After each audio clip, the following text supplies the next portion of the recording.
Olá! Hoje nós vamos estudar os capítulos 4 a 6 do livro de Levítico.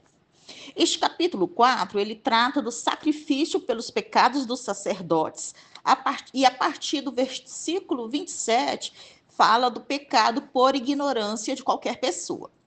No versículo 2 do capítulo 4, aqui fala do pecado involuntário, ou pecado de ignorância. Ignorância aqui significa desconhecimento ou incompreensão. O próprio fato de se exigir a expiação pelos pecados cometidos na ignorância mostra que a ignorância não é uma desculpa adequada para a violação das leis de Deus. No versículo 3 do capítulo 4, sacerdote ungido é o sumo sacerdote.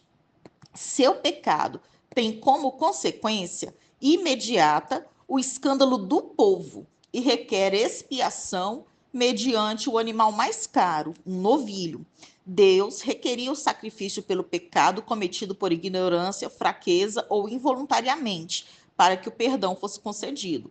A ideia é que os pecados da liderança tinham mais impacto do que o de um único transgressor. No versículo 6 do capítulo 4, as graves consequências do pecado de um sumo sacerdote são demonstradas pela necessidade da purificação do véu do santuário. Era para aspergir 7 vezes o sangue para indicar a eficácia da purificação. A expressão perante o Senhor identificava vários lugares: a entrada do pátio, a área do altar, dentro do pátio, o véu dentro da tenda que separava o Santo dos Santos. No versículo 7 do capítulo 4, esse móvel sagrado ficava defronte da cortina que levava ao Santo dos Santos. Era purificado pela aspersão de sangue, né? Ou sendo sangue o santo agente purificador, possibilitando a habitação de Deus na tenda. Ao mesmo tempo, o sumo sacerdote, que personificava a nação, era purificado. Dos versículos 4, não, desculpem, dos versículos 8 a 12 do capítulo 4, estas instruções precisas quanto às partes do novilho eram necessárias porque a carne de uma oferta pelo pecado, tirada do rebanho, poderia ser consumida pelo sacerdote. Qualquer oferta pelo pecado, cujo sangue fosse levado para dentro da tenda, tal como prescrito para sacerdote e congregação, não poderia ser comida. Muitos lugares fora do acampamento continham impurezas que poderiam tornar o sacerdote indigno para oficiar a adoração. Ele deveria evitar tais lugares e depositar as cinzas do holocausto num lugar limpo previamente designado, onde o resto do novilho era queimado. No versículo 13 do capítulo 4, o sacerdote que fez a oferta por si mesmo podia então fazê-la pela congregação. O fato do pecado do sacerdote trazer culpa sobre a congregação pode indicar que a culpa da congregação estava relacionada ao erro cometido pelo sacerdote, a quem a congregação obedecia. No versículo 20 do capítulo 4, o pecado, com sua culpa e seu castigo, é apagado por um ato específico, a morte. Mas Deus permitiu a morte substitutiva de um animal, o qual tipificava o futuro sacrifício de Jesus Cristo, o único que apaga as consequências eternas do pecado. No versículo 22 do capítulo 4, um governante, ou em algumas traduções, um príncipe, era quem governava sobre uma tribo. No versículo 24 do capítulo 4, quando diz no lugar onde imola o holocausto ou a oferta queimada, quer indicar o lado norte do altar, que era o local desse tipo de oferta. Dos versículos 27 a 35 do capítulo 4, pecados não intencionais cometidos por israelitas comuns eram tratados do mesmo modo que os pecados não intencionais cometidos pelos líderes. Entretanto, pessoas comuns poderiam oferecer uma cabra em vez de um bode, ou se fossem pobres, aves ou cereais. Agora, nós vamos falar sobre o capítulo 5. O capítulo 5 fala sobre a oferta pela culpa, sobre a oferta com restituição e ainda do sacrifício pelos pecados de ignorância ou involuntários.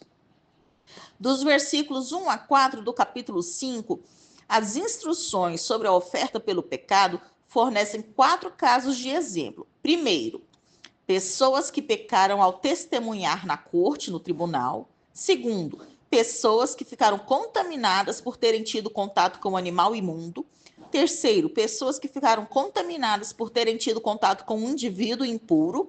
E aqui poderia ser desde uma pessoa com lepra até uma mulher menstruada. E quarto, pessoas que fizeram juramentos precipitados. Vejam que o primeiro e o quarto caso tinham a ver com julgamentos. Já o segundo e o terceiro tinham a ver com impureza cerimonial. No primeiro caso, se alguém ouviu ou soube de algo errado e foi chamado para ser testemunha e não falou nada, fica sobre essa pessoa a iniquidade. No entanto, não há gravidade como no caso do falso testemunho, né? É possível fazer a oferta. Sobre o quarto caso, um juramento deveria ser cumprido, pois Deus exige que seu povo fale a verdade. O juramento deveria ser feito de forma sábia e cuidadosa. Dos versículos 5 a 6 do capítulo 5, o ofensor ou pecador era obrigado a tomar 2 medidas por qualquer dos 4 crimes citados anteriormente. Ele primeiro tinha que confessar publicamente o pecado na presença de um sacerdote, e segundo, ele tinha que fazer a oferta pelo pecado para ter o perdão.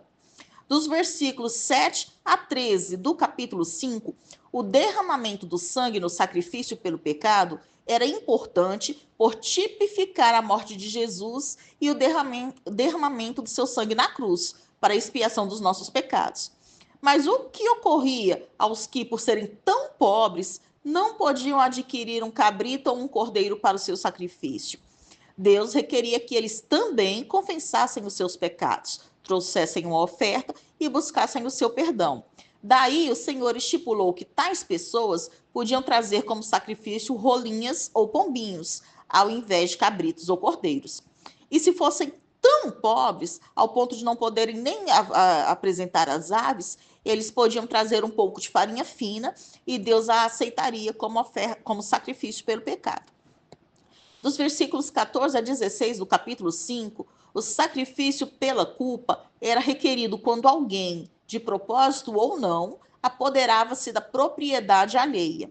Era necessário trazer uma oferta, juntamente com o valor da indenização pelo dano causado, mais uma taxa de quinto, né? Ou quinta parte, uma taxa de 20% sobre o valor.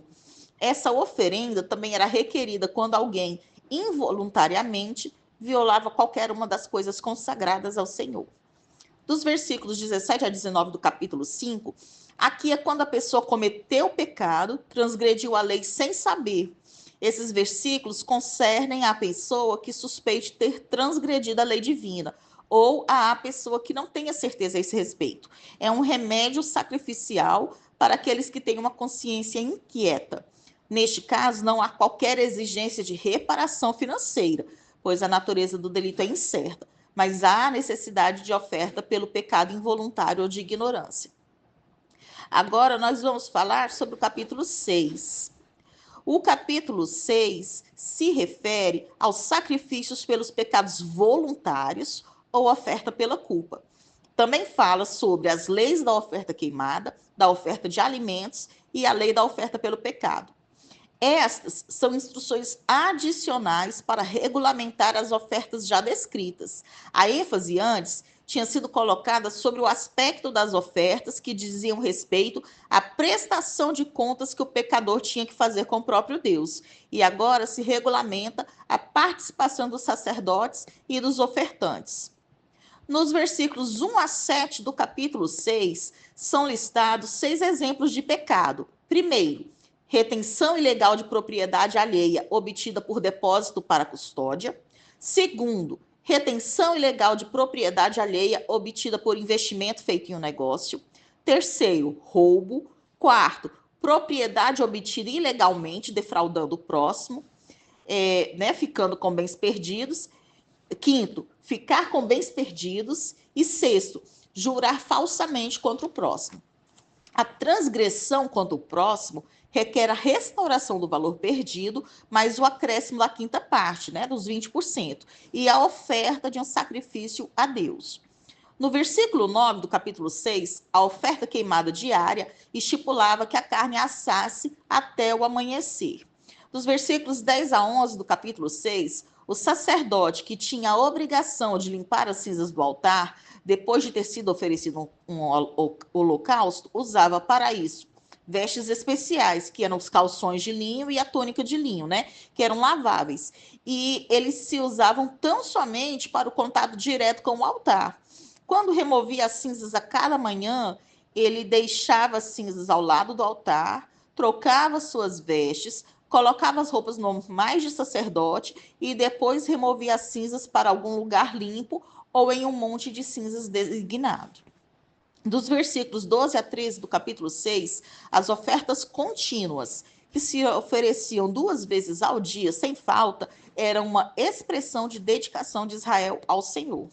Dos versículos 14 a 18 do capítulo 6, esta passagem provavelmente descreve a oferta de alimento individual de alguém do povo, embora possa se referir à oferta de alimento diária de Israel, apresentada pelo sacerdote junto com a oferta queimada diária.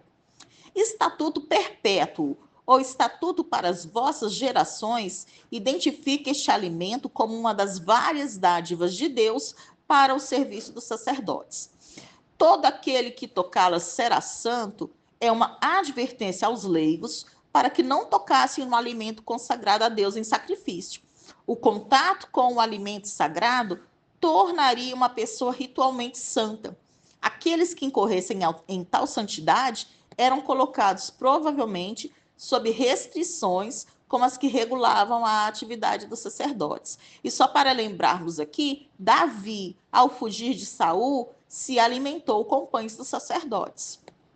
Dos versículos 19 a 23 do capítulo 6, a oferta de alimentos dos sacerdotes, mencionada aqui pela primeira vez, tinha de ser oferecida diariamente. O sucessor de Arão como sumo sacerdote e os demais em diante, né, o sucessor faria a oferta no altar e não poderia se beneficiar dessa oferta de alimentos. Ela deveria ser totalmente queimada, pois era uma recordação de que o sumo sacerdote era totalmente dedicado ao Senhor. Dos versículos 24 a 30 do capítulo 6, o propósito dessa sessão é proteger a santidade da oferta e alertar aqueles que pudessem contaminar a carne consumindo-a de modo contrário à lei. O lugar para bater o animal era o lado norte do altar. O sacerdote era quem recebia a carne e devia comê-la, mostrando que Deus havia recebido a oferta, mas poderia partilhá-la com outros sacerdotes. No entanto, a carne não poderia ser levada para casa. Como a oferta é santa, tudo que a carne tocasse era santo.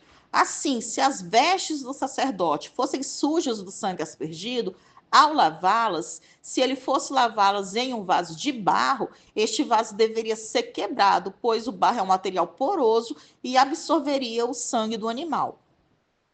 Nós terminamos aqui o estudo dos capítulos 4 a 6 do livro de Levítico, e aqui no final nós temos uma tabela que melhor explica o sistema sacrificial, com o nome da oferta, os animais e a importância para uma melhor compreensão sobre o assunto.